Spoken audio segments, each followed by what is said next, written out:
오늘부터는 얼마나 될지 모르겠지만 아마도 내년까지 마태복음 강의를 통해서 주님께서 주시는 은혜의 말씀을 나누기를 원합니다.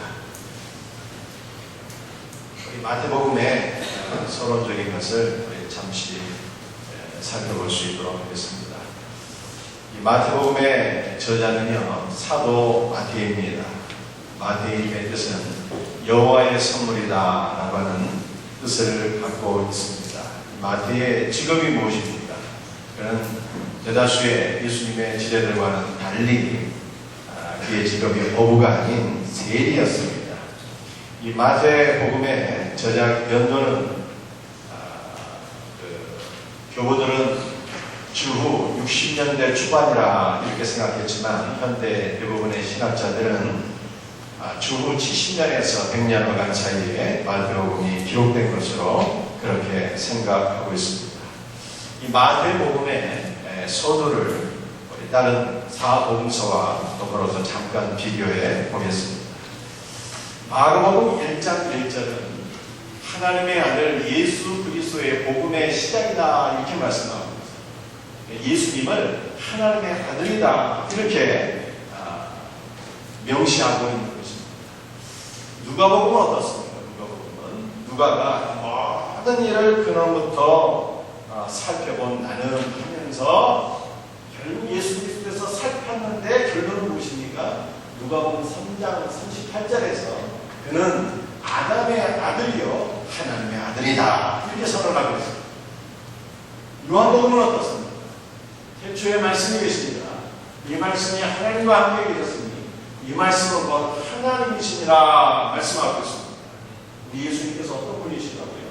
인간의 역사 안으로 찾아오시는 하나님 그 자신이라는 거예요. 태초에 말씀이 계셨습니다. 이 말씀이 곧 누구시라고요? 하나님이시다.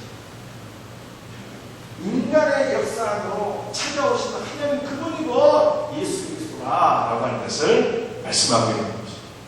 이에 비해서 마태복음의 이 서도는 어떻습니까? 아브라함과 다윗의 자손 예수 그리스도의 계보라 이렇게 말씀하고 있습니다. 어찌 보면 이 마태복음의 서도는 좀 초라한 것 같습니다. 마가도 누가도 요한도 예수께서 다 하나님의 아들이라고 선언하고 있는데 그분 자신이 곧 하나님이시라고 말씀하고 있는데 유독 마태만 예수님께서 아브라함과 다윗의 자손이다 이렇게 말씀하고 있습니다. 마태는 왜 예수님에 대해서 이렇게 좀 초라하게 표현하고 있는 것입니다. 그 이유가 있을 텐데 과연 예수께서 아브라함과 다윗의 자손이라고 하는 것은 어떠한 의미가 있는 말씀입니까? 우리 마태복음 1장 1절을 보게 되면 이 다윗의 아들이고 아브라함의 아들인 예수 그리스도의 이 족보책이다 이런 말씀입니다. 비블로스라고 하는 것은 책인데 두루마리 책이라고 하는 의미이고요. 게네세오스라고 하는 것은 족보라고 하는 것입니다. 아브라함과 다윗의 자손인 예수 그리스도의 족보책이다 이런 것입니다. 여러분들 오늘 현대인들은 족보에 대해서 별 관심도 없고요. 그 중요성을 인식하지 못하고 있습니다. 그러나 옛날 우리 조선시대에서는 어땠을까? 아무개가 누구의 몇 대손이다라고 하는 거 굉장히 중요한 거죠. 유대인들도 그랬어요. 족보라고 하는 것은 그 사람의 신분이 무엇이며 그 사람이 어떠한 일을 하는 사람이다라고 하는 것을 명확하게 보여주는 사진인 것입니다. 그 마태는 예수님에 대해서 말씀할 때 그가 다윗의 아들이요 아브라함의 자손인 예수 그리스도 그리고 그에 관한 족보책이다 이렇게 말씀하고 있는 거예요. 마태복음이 예수 그리스도의 족보책이라고 하는 이 말씀을 조금 더 우리가 이해하기 위해서는요, 먼저 그의 이름 예수 그리스도의 이름의 의미를 우리가 좀 이해를 하셔야 되겠습니다. 여러분들 예수라고 하는 그 이름의 뜻이 무엇인가요? 구원자라고 하는 뜻이죠. 그래서 마태복음 1장 21절을 보게 되면 주의 천사 즉 가브리엘이 마리아에게 나타나서 수차례를 하게 됩니다. 마리아야 내가 아들을 낳으리 그 이름을 예수라 하라. 이는 자기 백성을 그들의 죄에서 구원할 자신이라 이 말씀하고 있죠. 그래서 예수라고 하는 것은 자기 백성을 그들의 죄에서 구원할 자인이라 라고 하는 뜻을 갖고 있습니다. 이런 거 우리가 잘 알고 있죠. 이 그리스도라고 하는 말은 어떤 의미를 갖고 있는 단어입니까? 그리스도라고 하는 것은요, 기름 부음을 받았다라고 하는 것입니다. 기름 부음. 이 히브리어로는 메시아라고 합니다. 기름 부음을 받았다라고 하는 거예요. 여러분, 기름 부음을 받았다고 하는 것은 어떤 의미일까요? 구약시대에는 왕이나 대제사장들 이 두 가지 직분에 한해서 기름을 부었습니다. 그리고 특별한 그 직분자로 세운 거예요. 그래서 기름 부음을 받았다라고 하는 것입니다. 기름을 물 위에 붓게 되면 어떻습니까? 기름이 물 위에 뜨게 되잖아요. 그래서 기름 부음을 받았다는 것은 기름 부음을 받은 그 왕이나 대제사장이 모든 사람들 머리 위에 떠 있다. 모든 사람들보다 높이 있는 자라고 하는 그런 의미를 갖고 있는 거예요. 여러분들 이 기름 부음을 받은 자, 즉 왕이나 대제사장이 모든 사람들보다 떠 있고 위에 있다고 하는 것은 그들의 삶이 무엇이라고 하는 것을 우리들에게 교훈하고 있는 것입니까? 높이 있는 사람들이니까 영광을 받고 부와 권력을 추구하고 백성들 위에 군림하고 지배하고 이러한 사람을 가리켜서 기름 부음을 받았다 이렇게 표현하고 있는 것이 아닙니다. 기름 부음을 받은 자의 그 역할에 대해서 이사야서 61장 1절에 가장 정확하게 우리에게 설명을 해주고 있는데요. 기름 부음을 받은 사람은 그 백성을 치유하고 어떤 백성들을 억압하고 백성들 위해 군림하는 것이 아니라 오히려 백성들을 치유하고 백성들에게 자유를 선포하고 백성들에게 아름다운 소식을 전하는 사람이다 이런 것입니다. 다시 말해서 이 기름 부음을 받은 왕의 사명은요, 단 한마디로 표현을 하게 되면 이 목자라고 하는 것입니다. 백성들을 잘 보살피는 목자라고 합니다. 그래서 예수라는 말과 그리스도라는 말을 같이 연합해서 이렇게 아울러서 생각해 보게 되면 예수는 자기 백성을 구원하고 그들을 치유하고 그들의 구원자가 되신다 이런 뜻이 되겠죠. 그런데 이 예수 그리스도라는 말과 이 족보책이라고 하는 말을 같이 연결해서 한번 생각해 보시죠. 말씀드렸다시피 비블리오스는 두루마리라고 하는 의미가 있고 책이라는 의미가 있습니다. 옛날에 우리 성경시대의 책이라고 하는 것은 우리가 지금 갖고 있는 이 종이로 만들어진 이런 책이 아니죠. 두루마리로 만들어진 책인 것입니다. 이 비블로스라고 하는 것은 두루마리 책을 의미하는 겁니다. 그런데 이 족보라고 하는 말은 맞습니다. 이 게네시스라고 하는데 이 족보라고 하는 의미 말고도 기원, 시작, 발생, 창조 이런 의미가 있습니다. 여러분 지금 우리 현대에서 그 제네시스라고 하는 새로운 브랜드를 출발시킨 거 알고 계시죠? 명품으로 이렇게 딱 브랜드라고 새로 만드는. 그런데 이 구약 성경의 첫 번째 책이 창세기입니다. 이 창세기의 영어 이름이 뭘까요? 창세기를 영어로 하면 뭐라고 그러죠? 제네시스라고 합니다. 그래서 이 창세기는 어떠한 책이라고 하는 것입니까? 우주 만물의 발생, 시작, 그 창조에 관한 기록을 담은 책이라고 하는 그런 의미인 것입니다. 그런데 마태는 말씀인데요. 지금 그의 복음서를 비블로스는 제네세오스, 창조의 책이다 이렇게 말씀하고 있는 거예요. 창조의 책. 마태복음이 창조의 책이라고 하는 것은 어떠한 의미예요? 기름 부음을 받은 자, 예수 그리스도 위에서 창조된 역사를 보여주고 있는 책이라고 하는 뜻입니다. 즉, 기름 부음 받은 자 예수 그리스도께서 그의 백성을 구속하시고 그의 백성을 치유하심으로써 새로운 공동체를 창조하셨는데, 새로운 공동체, 하나님의 백성들의 새로운 공동체를 창조하셨는데 그 새로운 창조에 관한 그러한 말씀을 기록한 책이다 이런 뜻이에요.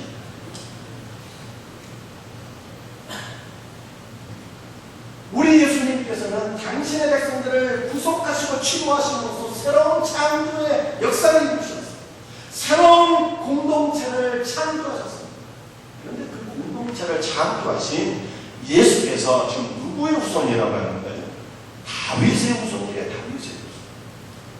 여러분, 우리 하늘 성경에서는 아브라함과 다윗의 후손이라고 이렇게 말씀하고 있잖아요.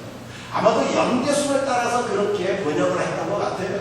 그런데 이 헬라 원문은 아브라함과 다윗의 후손이 아니라 다윗의 후손과 아브라함의 후손인 예수 그리스도의 족보체계라는 그런 뜻이에요. 다윗의 이름이 먼저 등장하고 있습니다.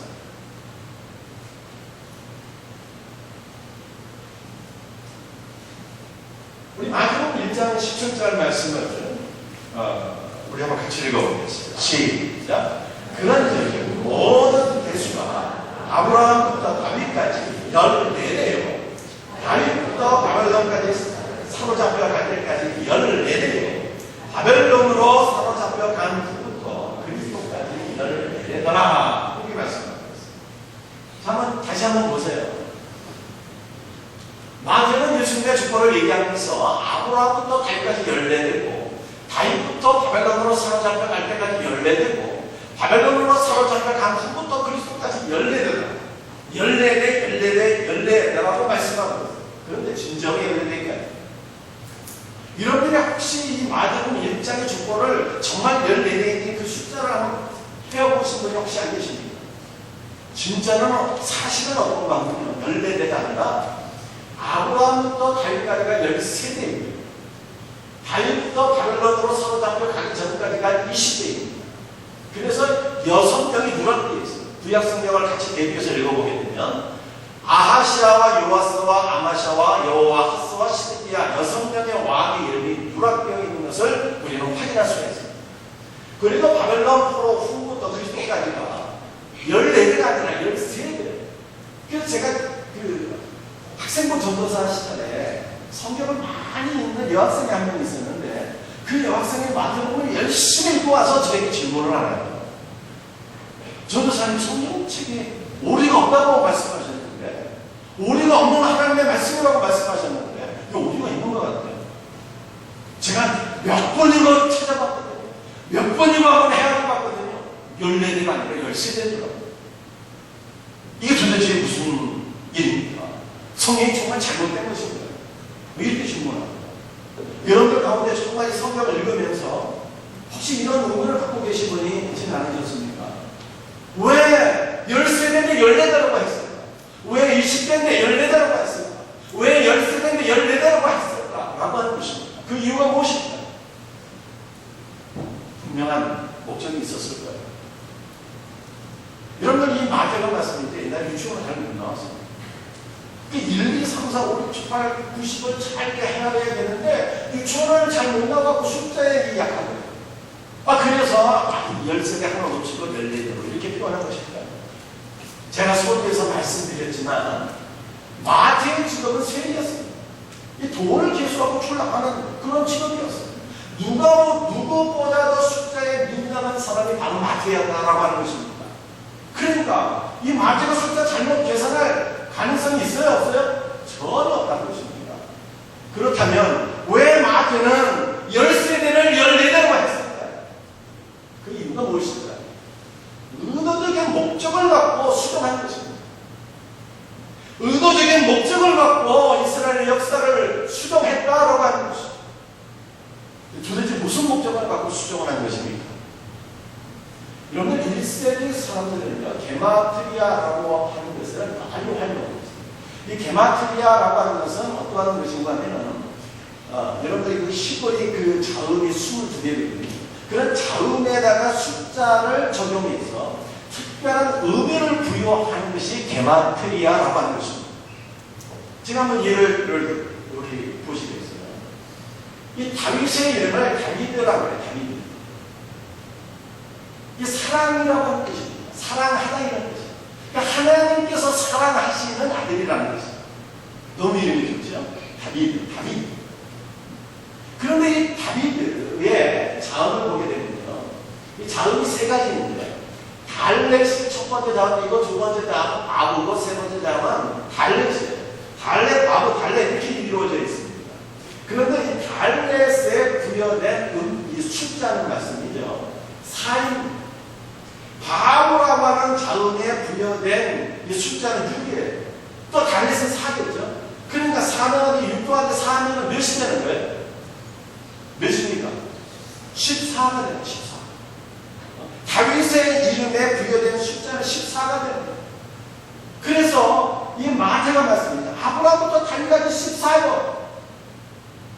다윗부터 바벨론으로 사로잡혀 갈 때까지 그 대수가 14대요. 바벨론 후부터 그리스도까지 14대라고 계속 14, 14, 14를 강조하는 것은요. 결국 예수님께서 누구의 후손이라고 하는 것을 강조하고 있는 것입니까? 예수님. 예수님께서 바로 다윗의 후손이라고 하는 것은요. 이 14라고 하는 숫자를 통해서 계속 강조, 또 강조합니다. 자, 그렇다면 마태는 도대체 왜 예수님을 그렇게 하고 다윗의 후손이라고 계속 강조하고 있는 것입니까? 그 이유가 무엇일까요? 목적이 무엇입니까?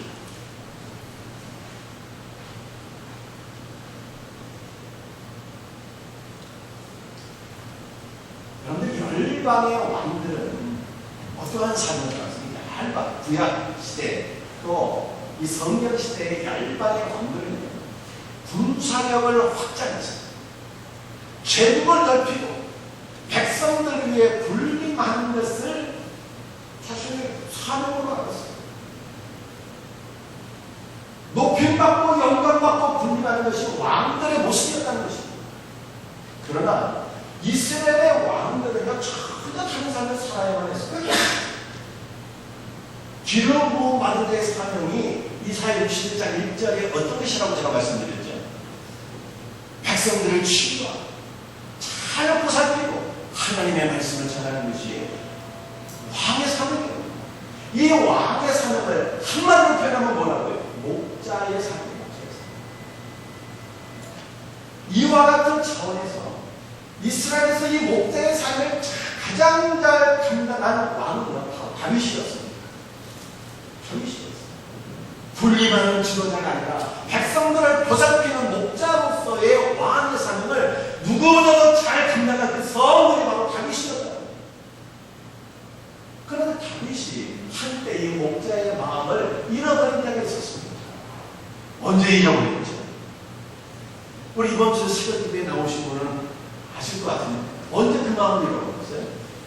사무엘하 24장에서 잃어버렸어요.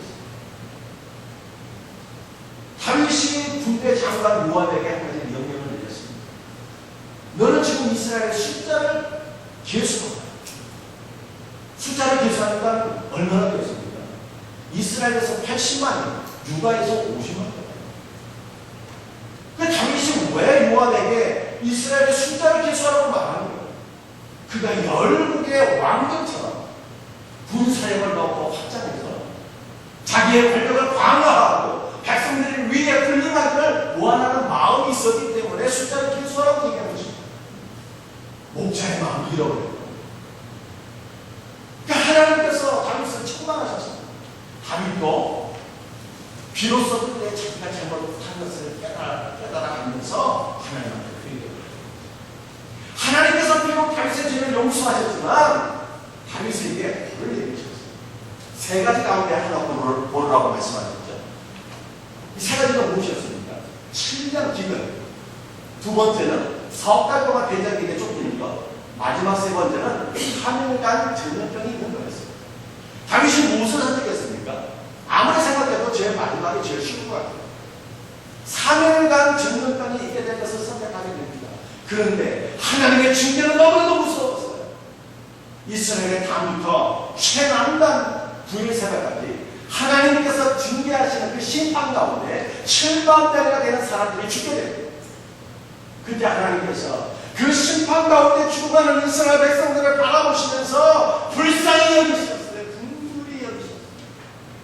그런데 그때 다윗도 잃어버린 목자의 마음을 되찾고 하나님한테 이렇게 기도하죠. 하나님, 죄는 제가 지었습니다. 이 악무리들은 도대체 무슨 죄를 행하였습니까? 죄는 제가 지은 것이 아닙니까? 하나님께서 저와 제 아비의 집을 치우옵소서. 이렇게 기도를 합니다. 백성들을 불쌍히 여기고 국민이 여기는 목자의 마음, 하나님 아버지의 마음을 비로소 다윗이 그때 되찾게 되었다는 것입니다. 그리고 그 다윗이 아라우나의 타작 마당에서 하나님께 제사를 드리는 거예요. 번제와 헌제를 드리는 거예요. 그 번제를 드렸다는 것이 무슨 번제는 헌신의 제사입니다. 그가 결단한 거예요.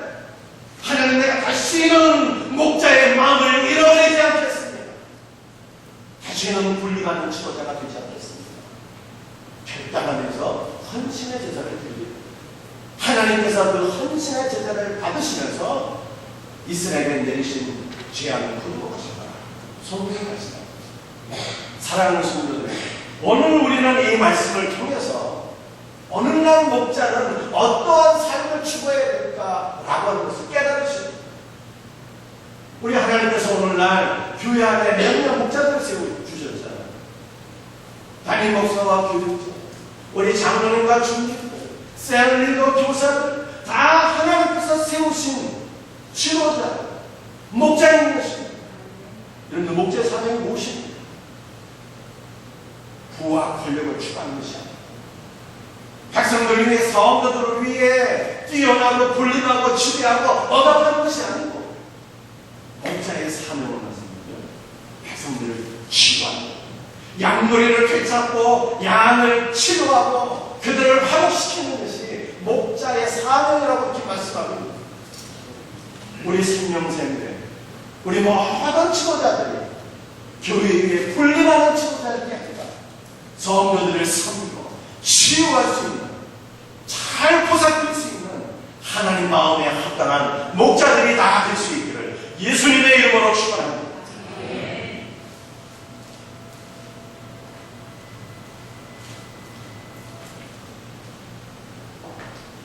우리 예수님께서 다윗의 후손이라고 하는가? 예수님께서 이스라엘의 진정한 왕이요 통치자요 목자임을 보여주고 있습니다. 여러분들, 이 목자와 양의 관계를 가장 잘 보여주고 있는 말씀은 요한복음 10장입니다. 그러나 사복음서를 놓고 볼 때 목자와 양의 이미지가 전체적으로 가장 강력하게 나타나고 있는 복음서는요, 바로 마태복음인 것입니다. 마태는 그의 복음서에서 예수 그리스도께서 다윗과 같은 정말의 진정한 목자이다 라고 하는 것을 우리들에게 선언하고 있는 것입니다. 마태복음 2장 6절 말씀 같이 한번 읽어보시겠습니다. 시작. 유대 땅 베들레헴, 너는 유대 고을 중에서 가장 작지 아니하며 내게서 한 다스리는 자가 나와서 내 백성 이스라엘의 목자가 되리라 했습니다. 마태는 말씀이죠. 유대 땅 베들레헴에서 내 백성을 다스리는 한 목자가 나타나겠다, 그렇게 말씀합니다. 구약성경의 말씀을 인용하는 것입니다. 내 백성을 다스리는 목자, 그분은 누구예요? 예수님. 그분은 백성들을 위해 군림하는 지도자가 아니라 백성들을 국리히 여기며 그들을 치유하고 회복시키시는 진정한 목자라고 하는 것입니다. 여러분, 이 마태복음에 계시된 이 목자 되신 예수님은요, 구약 성경에 나타나시는 하나님 그 자신인 것을 성경이 말씀합니다. 여러분, 구약 성경을 보게 되면 에스겔서 34장 말씀입니다. 우리 하나님께서는 이스라엘 백성들 가운데 참된 목자가 없었음을 보셨습니다. 거짓 목자들은 하나님의 양을 돌보지 않았습니다. 이른 양을 찾지 않았습니다. 먹이지 않았습니다. 그들의 상처를 싸매어주지 않았습니다. 그래서 이스라엘의 양들은요, 다 들짐승, 검은 마귀에 사로잡혀서 그들의 먹이가 되고 말았습니다. 하나님께서 참된 목자가 없어서 원수 마귀에게 사로잡혀서 죽어가고 있는 이스라엘 백성들을 보시며 긍휼히 여기셨고 그들에게 내가 친히 너희의 목자가 되었구나, 이렇게 약속하셨습니다. 이 말씀이 에스겔서 34장 말씀입니다. 우리 같이 한번 읽어보겠습니다. 에스겔서 34장 15절과 16절 말씀입니다. 내가 친히 내 양의 목자가 되며 그것들을 누워 있게 하겠다. 주 여호와의 말씀입니다. 그 잃어버린 자를 내가 찾으며 쫓기는 자를 내가 돌아오게 하고 상한 자를 내가 싸매어주며 병든 자를 내가 강하게 하리라. 여러분들, 참 목자의 가장 큰 양을 찾고 그 양을 치료하는 거예요. 목자로서 우리 예수님은 잃어버린 양을 치유하시는 분이십니다. 잃어버린 양을 찾고 그들을 회복시켜 주시는 분. 이것은 예수께서 34장에 나타난 바로 하나님의 모습이며 하나님의 사역인 것입니다. 그러므로 우리 예수님은 정말의 이스라엘 백성 가운데 찾아오신 하나님이시며 진정한 목자가 되시고 우리들을 치유하시는 분이라고 하는 것을 마태가 우리들에게 가르쳐주고 있는 것입니다. 마태복음은 이제 그의 백성들이 참다운 목자 예수 그리스도를 갖게 되었고 그 목자가 이스라엘 가운데 있으므로 이스라엘 백성들이 목자 되신 예수 그리스도의 그 인도하심 하에 치유와 회복의 역사를 경험하게 되었다라고 하는 것을 우리들에게 가르쳐주고 있습니다. 사랑하는 성도, 우리가 목자 되신 양물이 그의 양물이 가운데 들어온다라고 하는 것이 어떤 것입니까? 우리의 성도들이 목자 되신 예수 그리스도의 양물이 즉 그의 백성의 공동체 교회 안에 들어온다라고 하는 것이 어떤 의미입니까? 그것은 그의 인도하신 가운데 우리가 신령한 말씀으로 배부르고 그분의 은혜 가운데 우리가 치유되고 회복된다라고 하는 것을 우리들에게 가르쳐주고 있는 거예요. 우리 생명생교회 공동체 우리 모든 성도들이 참된 목자 되신 예수 그리스도의 인도하신 가운데 신령한 말씀으로 배부르고 그분의 은혜 가운데 여러분의 모든 연약한 것들이 상한 마음과 육체의 질병과 우리의 모든 영적인 연약함들이 치유되고 회복되어지는 역사가 나타날 수 있기를 주님의 이름으로 축원합니다. 우리 구약성경 히브리서 23장 2절에 다윗은 목자 되신 하나님의 은혜를 이렇게 말씀하고 있습니다. 같이 한번 읽어볼까요? 그가 나를 푸른 풀밭에 누이시며 쉴 만한 물가로 인도하시는도다. 이렇게 말씀하셨습니다. 여러분들 푸른 풀밭 베세라고 하는 거죠. 어리고 연한 풀이고요. 새로 든 풀입니다. 여러분들 어리고 연하고 새로 든 얼마나 부드럽겠어요. 양들이 먹기에 최상급의 풀이라는 거예요. 그러니까 우리 선한 목자 되신 우리 예수님은 우리들에게 생명의 양식을 공급해 주시는데 가장 신령한 영의 말씀, 우리를 살리는 최고로 복된 하나님의 말씀으로 우리를 먹이시고 우리에게 이와 같은 풍성한 생명을 주시는 분이라고 하는 것입니다. 이런 걸 목자가 양떼를 그 뱃새 가장 연하고 먹기 좋은 풀이 있는 곳으로 인도한다고 하는 것은요, 이건 목자에게는 쉬운 일이 아닙니다. 여러분들 한번 이 그림을 보세요. 이 이스라엘에서 좀 찍어온 사진인데요. 이 푸른 풀이라고 하는 것은 우리 장기 성경 우리 몽골에도 갔다 왔잖아요. 몽골의 들판을 생각하면 안 돼요. 몽골의 그 초원에 끝없이 펼쳐지는 초원에 많은 소들과 양들이 그 염소떼가 갔을 때 얼마나 뛰놀고 번성하는 일. 그러나 이스라엘의 초장은 말씀이죠. 이 몽골의 초장이 아니에요. 이스라엘 초장은요, 산비탈이 산비탈. 근데 양이라고 하는 것은 원래 산 위에 막 뛰어다니는 짐승입니다. 산이.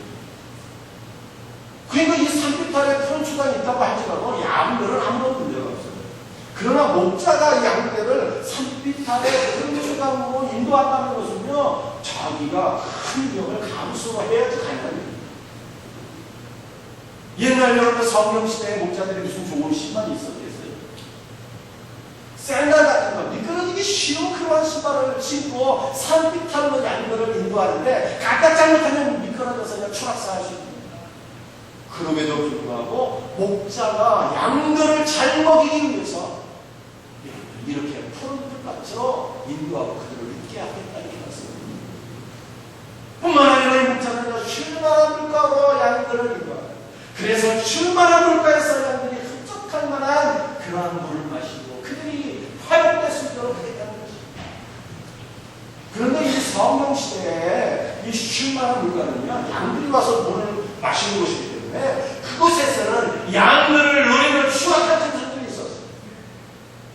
사자나 곰이나 하이에나나 자칼 같은 양들의 생명을 위협하는 악한 짐승들이 있었다라고 하는 것입니다. 그래서 목자가 양떼를 이끌고 쉴 만한 물가로 간다고 하는 것은요, 그 사자나 공가들과 싸울 것도 각오하고 가야 됩니다. 몹시 위험한 일이죠. 그럼에도 불구하고 선한 목자는 양들을 위해서 자기 목숨을 아끼지 않는다. 여러분, 우리 생명샘교회 목자장이 누구십니까? 우리 예수님의 목자장이십니다.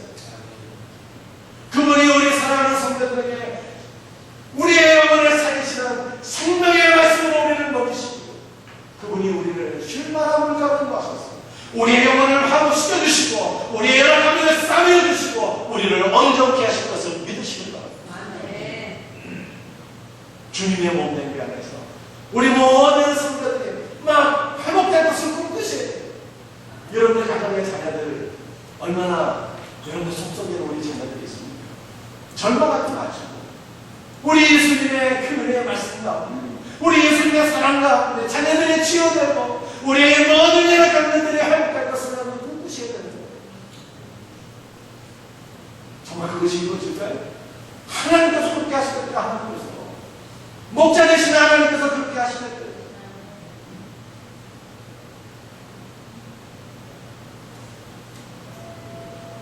여러분들 이 푸른 풀밭에 누이신다. 이게 라바치라고 하는 말인데 말씀이죠. 이 누이신다라고 하는 이 히브리어의 문법을 보게 되면 시필 동사가 쓰여야 되는데 이건 사역 동사인데 하나님의 의지를 보여줍니다. 내가 그렇게 하겠다는 거예요. 내가 내 양떼를, 내가 내 사랑하는 내 새끼들을 푸른 풀밭으로 내가 인도하겠다. 하나님께서 그렇게 말씀하시고 약속하시는 거예요. 쉴만한 물건을 인도하신다. 인도. 여러분, 인도한다라고 하는 말이 나하려고 하는 말이고요. 이 히브리어 문법이 피해 동사로 되어 있습니다. 여러분들 피해 동사라고 하는 것을 알기 쉽게 말씀드리면 200%의 에너지를 의미하는 거예요. 어떠한 일이 있습니다. 어떠한 위험이 있을지라도, 비록 내 목숨이 위험하다 할지라도 나의 모든 능력과 지식과 내 모든 힘을 성동을 해서 너희를 그렇게 쉴만한 물가로 인도하겠다라고 합니다. 하나님의 결연한 의지를 보여주고 계십니다. 여러분들, 우리 하나님께서 우리를 이렇게 인도하시대요. 그럼 뭐 우리는 누구예요? 우리 하나님의 인도하심 가운데 우리가 의의 말씀으로 되고 우리 하나님의 인도하심 가운데 우리가 치료받고 하게 될 것을 교회의 아름답고 영광스러운 모습을 꿈꾸며 소망하며 함께 이루어 나갈 수 있는 은혜가 있기를 주 예수 그리스도의 이름으로 축원합니다. 아멘.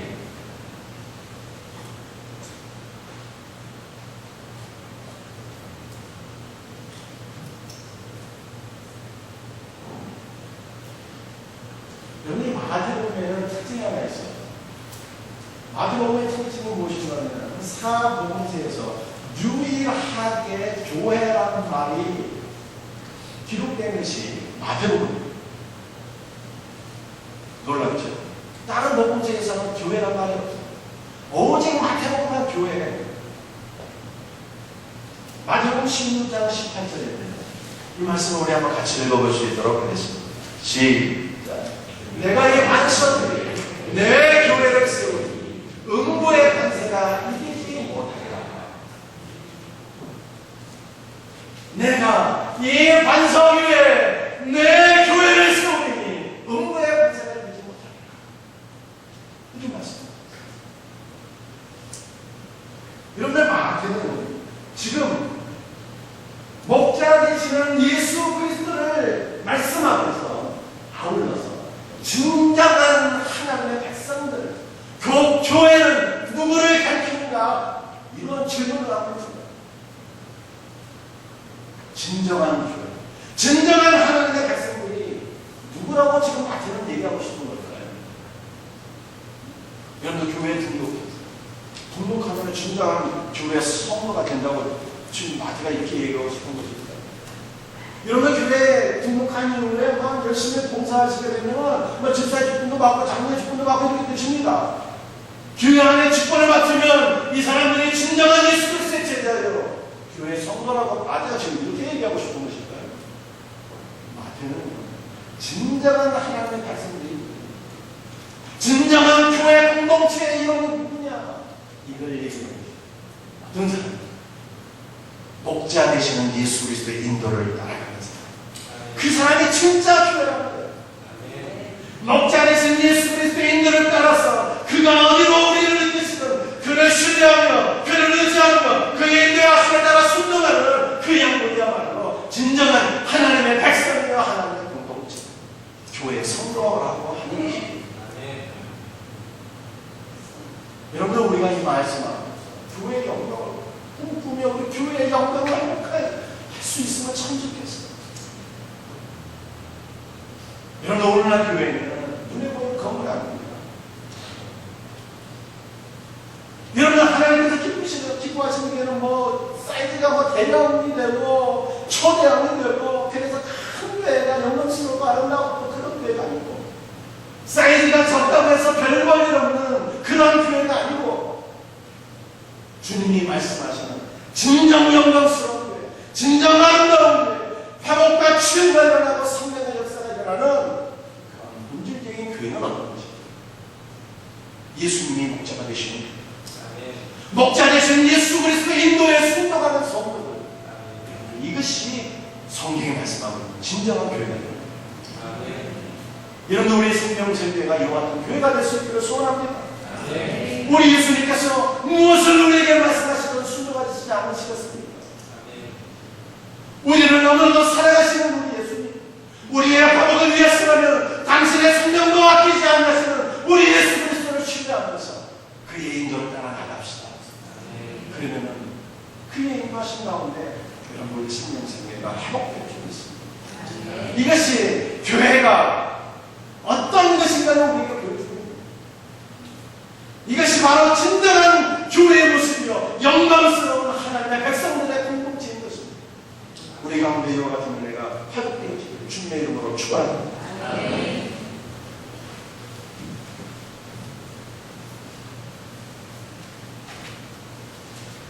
간단하게 한번 하나 더 이렇게 설명해 드릴게요. 여러분이 내 교회를 세운다 말씀하셨는데, 교회라고 하는 것이 에클레시아라고 하는 교회, 하나님의 백성들의 공동체. 그런데 이 하나님의 백성들의 공동체인 교회에 해당되는 히브리어는 말씀이죠. 카한이라고 합니다.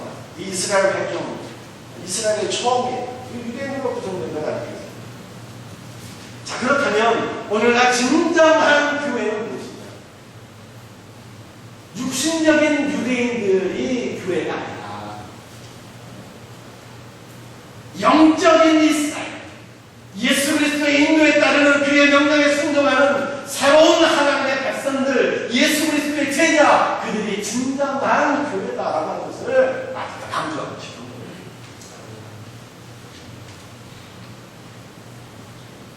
마태는 우리 예수님을 다윗의 자손일 뿐만 아니라 아브라함의 자손으로 그렇게 우리에게 말씀하고 있습니다. 아브라함의 아들이라고 하는 표현은 모든 유대인들이 아브라함의 아들이기 때문에 듣기에 당연하고 평범할 수 있지만, 이 친구에는 굉장히 중요한 의미가 담겨 있는 것입니다. 이런 아브라함은 누구일까요? 아브라함 누구시죠? 믿음의 조상, 이 정도 다 알고 계시죠? 아브라함이 누굴까요? 우리가 구약 성경 창세기 1장부터 11장까지의 말씀을 원역사라고 합니다. 이 원역사에 있는 말씀입니다. 크게 세 가지 내용이 포함되어 있습니다. 창조와 타락과 심판이요. 한번 따라해 볼까요? 창조와 타락과 심판. 쉽게 기억할 수 있으시겠죠? 하나님께서 천지만물을 창조하신 이후에 아담과 하와가 선악과를 따먹고 마귀의 유혹에 빠져서 타락하게 됩니다. 그 후에 뭐가 있었어요? 심판. 에덴 동산에 쫓겨나게 되었습니다. 계속되는 타락과 심판이 나오는 것입니다. 노아우스 시절에 모든 사람들이 그 생각하는 것이 어린 아이서부터 악했고 죄악에 관여했고, 그래서 하나님의 심판이 된다라는 것입니다. 노아우스. 그 다음에 바벨탑 사건이 나옵니다. 모든 열방이, 모든 민족들이 힘을 모아서 하나님께 쫓겼대요. 그래서 하나님의 심판 가운데 바벨탑이 무너집니다. 모든 인류의 언어가 혼잡해지는 이 심판의 역사가 오게 되었어요. 그냥 계속되는 타락과 심판이 반복되는 거예요. 또 타락하고 또 심판을 받고. 그래서 이 원역사를 읽어보게 되면 너무 어두운 거예요. 여러분 창세기 1장과 2장의 말씀을 읽어보면 하나님의 창조의 기사예요. 이 창조의 기사 가운데 반복되는 단어들이 있습니다. 참 좋았다. 하나님이 보시기에 신이 좋았다. 이런 말이 반복되고 있는데, 그러나 창세기 11장에 와서는 참 좋았다라고 표현되는 이 세상이 더 이상 소망이 없는 절망과 혼돈 가운데 빠져있는 모습인 것을 보게 됩니다. 그래서 마지막에 질문합니다. 하나님께서 창조하신 이 세상은 이렇게 타락하고 심판을 받고 이대로 끝나고 마는 것인가? 여기에 대한 답변이 무엇입니까? 바로 창세기 12장 말씀. 하나님께서는 창세기 12장에서 아브라함, 빨리 끝나야 되는데, 하나님께서는 창세기 12장에서 한 사람 아브라함을 부르시면서 그를 통해서 새로운 하나님의 백성들의 공동체를 창조하시겠다, 그렇게 약속하십니다. 우리 성경 말씀을 한번 보시겠습니다. 창세기 12장 2절 말씀이에요. 시작. 내가 너로 큰 민족을 이루고 내게 복을 주어 내 이름을 창대하게 새로운 하나님의 백성들의 공동체를 창조하십니다. 12장 3절입니다. 땅의 모든 족속이 너로 말미암아 복을 얻을 것이라. 새로운 하나님의 백성들의 공동체는 유대인만 포함되는 것이 아니라 모든 열방의 모든 민족들이, 모든 열방들이 다 포함될 것이라고 하나님 말씀하셨습니다. 창세기 15장 4절과 5절 말씀입니다. 함께 읽겠어요. 시작. 여호와의 말씀이 그에게 임하여 이르시되 그 사람이 내 상속자가 아니라 내 몸에서 날짜가 내 상속자가 되리라 하시고 그를 이끌고 밖으로 나가 이르시되 하늘로 목표를 살 수 있나 보라. 또 그에게 이르시되 내 자손이 이와 같으리라. 여러분들, 하나님께서 아브라함에게 주신 약속의 말씀입니다. 아브라함을 통해서 새로운 하나님의 백성들의 공동체를 창조하시는 것이 아니라 더 정확하게, 더 명확하게 구체적으로 말씀드리면 그의 몸에서 태어날 한 자손을 통해서 그 새로운 백성들의 공동체를 창조하시겠다. 단 한 명의 자손인데, 단 한 명. 제라 인식 남성 단 한 명의 씨 자손, 내 씨, 내 자손을 통해서 새로운 하나님의 백성들의 공동체를 창조합니다. 그래서 마태복음 1장 1절에 예수께서 아브라함의 자손이라고 하는 것은 창세기 오늘 본문 말씀 15장에 계시된 그 아브라함의 자손으로 예수께서 이 땅에 오셨고, 그래서 예수께서 하나님께서 말씀하신 그 아브라함의 다른 명의 자손이며 예수께서 바로 새로운 하나님의 백성들의 공동체를 창조하시는 우리의 구원자가 되신다, 이런 뜻입니다. 여러분, 오늘날 교회 사명이 무엇입니까? 목자 되신 우리 예수 그리스도 인도함을 받는 우리 교회 사명이 무엇입니까? 여러분, 교회는요, 그냥 우리끼리 존재하고 있으면 안 돼요. 일차적으로 우리는 예수 그리스도의 말씀과 그의 은혜 가운데 우리가 치유되고 회복되게 되고, 우리 가정이 치유되고, 우리 자녀들의 회복되어지며, 우리가 언제나 예수 그리스도의 제자로 세워져야 됩니다. 그러나 교회 사명은 우리끼리 존재하고 있으면 안 되고, 주 예수의 복음이 이 생명을 살리고 영혼을 회복시키는 주님의 말씀이 온 세상 모든 민족 가운데로 흘러가야 됩니다. 이 지역의 부신 영혼, 전 세계 모든 나라, 모든 민족들을 향해서 이 복음이 흘러들어갈 때 이 복음의 말씀을 통해서 그들이 치유되고 회복되고 하나님의 백성의 공동체가 온전히 건강하게 더 세워지는 것이며, 이 사명을 감당하는 것이 오늘날 교회 공동체의 사명인 것을, 우리들의 사역인 것을 믿으시길 바랍니다. 준비할 게 많이 있는데 다 생각하고요. 여러분들, 우리가 이제 1월달에 단기선교 출발합니다. 벌써 비행기 티켓팅이 다 끝났어요. 우리 김권사님 다 끝났죠. 26년 벌써 다 끝났어요. 단기선교 가는 이유와 목적이 무엇이어야 되는 것입니까? 여행이 아니라 무슨 새로운 경험을 하는 것이 아니라 주 예수의 복음이 열방 가운데로 흘러가는 거예요. 성소에서 생수의 물이 흘러나와서 그 물이 흘러가는 곳마다 모든 생명체가 살아나는 것이, 주 예수의 은혜의 복음의 말씀을 통해서 모든 나라와 민족과 열방 분위기가 하나님 앞으로 돌아오는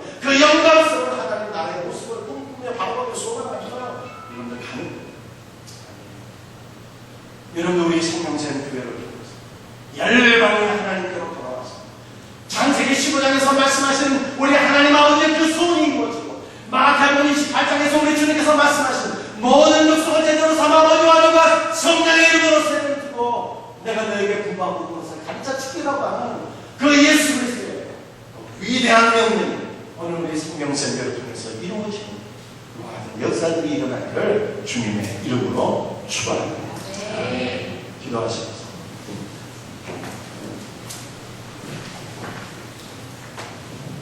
오늘 주신 말씀 붙잡고 우리 간절히 한번 기도하겠습니다.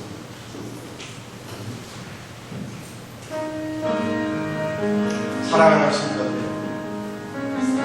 직분자가 성도가 분노했다고 성도가 목자 되신 예수님의 인도를 따라가야 됩니다. 그분의 말씀에 순종해 그럴 때 우리가 치유되고 회복되고 풍성한 생명을 누리고 이것이 진정한 교회 공동체의 모습, 하나님 우리의 생명샘교가 이와 같은 교회의 본질을 회복하는 교회가 되게 하옵소서. 모든 나라와 민족과 열방을 향해서 복음을 흘러가게 하므로 생명의 역사를 이루어지고 하나님의 나라를 확장할 수 있는 그러한 생명의 공동체가 되게 하옵소서. 오늘 우리에게 주신 말씀을 붙잡고 다같이 주여 한번 외치며 기도드리기를 원합니다. 주여